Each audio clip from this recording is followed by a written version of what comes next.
অন্তর্বর্তীকালীন সরকার এই কাজগুলি যত দ্রুত সম্ভব করতে পারেন। এর জন্য যদি কিছু সময়ের প্রয়োজন হয়, যে সময়টা লাগবে সেই সময়টা মনে হয় যে সমস্ত রাজনৈতিক দলেরই দেওয়া প্রয়োজন। সকল বিষয়ে জাতির প্রয়োজন যে কোনো সংস্কার করা এই সরকারের পক্ষেই উদ্যোগ নেওয়া যত সহজ, কোন রাজনৈতিক দল ক্ষমতা গেলে তত সহজ বা আন্তরিকতা একরকম থাকবে না। গণ অভ্যুত্থান সবসময় হয় না, জাতির প্রয়োজনে মানুষের প্রয়োজনেই সাধারণত গণ অভ্যুত্থান হয়। আমাদের ধারণা অনুযায়ী জাতীয় পার্টির কোন রাজনৈতিক দল ক্ষমতায় গিয়ে যে সমস্ত সংস্কার করার কথা বলেছে সেগুলি করবে এটা আমরা বিশ্বাস করি না।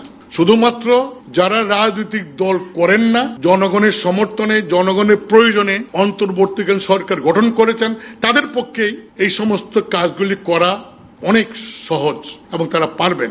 এই কাজগুলি রাজনৈতিক দল ক্ষমতা গেলে করবে বলে আমাদের বিশ্বাস হয় না। তাই যত ধরনের সংস্কার গণতান্ত্রিক প্রতিষ্ঠান জনগণের প্রয়োজনে শাসন বলেন, বিচার বিভাগ বলেন, এক্সিকিউটিভ বলেন, জুডিশিয়ারি বলেন, যাই বলেন, সকল বিষয়ে জাতির প্রয়োজন যে কোনো সংস্কার করা এই সরকারের পক্ষেই উদ্যোগ নেওয়া যত সহজ, কোন রাজনৈতিক দল ক্ষমতা গেলে তত সহজ বা আন্তরিকতা একরকম থাকবে না। সেই জন্য আমরা চাই অন্তর্বর্তীকালীন সরকার এই কাজগুলি যত দ্রুত সম্ভব করতে পারেন। এর জন্য যদি কিছু সময়ের প্রয়োজন হয়, সেই সময় আমার মতে আমাদের বেলায় অন্তত আপত্তি না, আমরা অন্তত আপত্তি করবো না। একটু সময় লাগতেই পারে, যে সময়টা লাগবে সেই সময়টা মনে হয় যে সমস্ত রাজনৈতিক দলেরই দেওয়া প্রয়োজন।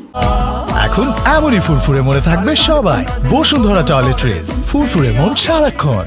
কোনো কিছু সাংবাদিক ভাবে হচ্ছে না, এখন হচ্ছে জনমতের ভিত্তিতে যাই হবে, প্রয়োজনে যাই করা হবে সেটা রাজনৈতিক দল যারা ইলেকশন করবেন, নির্বাচন করে সমস্ত দলের যারা নাকি নির্বাচিত প্রতিনিধি, তারা এই বিষয়গুলিকে আইনানুগ স্বীকৃতি প্রদান করবেন। এই শর্তেই তো এই বর্তমানে অন্তর্বর্তীকালীন সরকার এসেছেন। কাজে এই বিষয়ে আমার মনে হয় কোনো সমস্যা হওয়ার কথা না, কারণ আমরা তো এটাকে মেনে নিয়েছি। ডক্ট্রিন অফ নেসেসিটি যে কথা আছে, আমরা তো এটা মেনে নিয়েছি। এটা তো মানে এছাড়া তো উপায় নাই।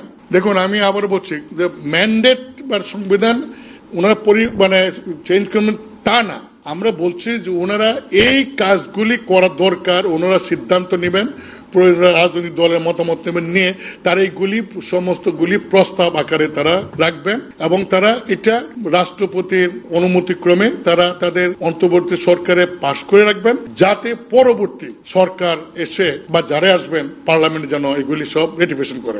এরশাদ সাহেব যখন পদত্যাগ করেছিলেন তখন কিন্তু চিফ জাস্টিস শাহাবুদ্দিন সাহেব প্রথম ভাইস প্রেসিডেন্ট করা হয়, এটা ঠিক আছে, এটা ছিল আইন অনুযায়ী। কিন্তু পরে উনি আবার অস্থির রাষ্ট্রপতি থেকে আবার ব্যাক করেন প্রধানমন্ত্রী পদে, তখনও কিন্তু এটা কোনো আইন ছিল না। কিন্তু সকল তখন 3 জুট তারা এটা বলেছিল যে যাই করা হবে, আইনের বাইরে কিছু করা গেলে সেটা পরে পার্লামেন্টে পাশ করা হবে। তা আমরাও এখন এই অবস্থার মধ্যে আছি এবং আমার মনে হয় যে এই দেশের মানুষের যে আকাঙ্ক্ষা, জনমত নির্বিশেষে সেই আকাঙ্ক্ষা অনুযায়ী এই সরকার যে কাজটাই করবেন সেই কাজটাই কোনো রাজনৈতিক দল অ্যাভয়েড করবে না, এই সাহস বোধ কেউ দেখাবে না। এটা অন্তর্বর্তী সরকার যারা আছেন তারা তাদের আইন বিশেষজ্ঞ আছে, সংবিধান বিশেষজ্ঞ আছে, তাদের সঙ্গে আলোচনা করে প্রয়োজন পদক্ষেপ নেবেন। আমরা শুধু জন আকাঙ্ক্ষার প্রতি লক্ষ্য রেখে, এবং আমরা নিজেরাও আগে ক্ষমতা ছিলাম, পরে পার্লামেন্ট ছিলাম, আমরা বাস্তবভাবে যে সমস্ত জিনিসগুলি ফেস করেছি সেগুলি আমরা দলীয়ভাবে সরকারের কাছে দাবি রাখছি। এখন সরকার কিভাবে করতে পারবেন না কি সেটা তারা বসে ব্যবস্থা নেবেন। তবে আমাদের এই কাজগুলি করতে যে কোনো পদক্ষেপ নিলে আমাদের সমর্থন থাকবে জাতীয় পার্টির পক্ষ থেকে। কোটা সংস্কার আন্দোলনকারী নেতৃবৃন্দ একটা কথা বলছেন, তারা বলছেন যে তাদের আন্দোলনটা কোনো দলকে ক্ষমতা আনার যে উদ্দেশ্য না, তাদের আন্দোলনটা রাষ্ট্র মেরামত, আইনের সংস্কার। কাজেই তাদের সাথে একাত্ম হয়ে জাতীয় পার্টির পক্ষ থেকে বলছি যে 3 মাসের মধ্যে সময় সম্ভব না হলে যৌক্তিক একটা সময় যদি প্রয়োজন পড়ে, সেই সময়টা আমি মনে করি অন্তর্বর্তীকালীন সরকারকে দেওয়া উচিত।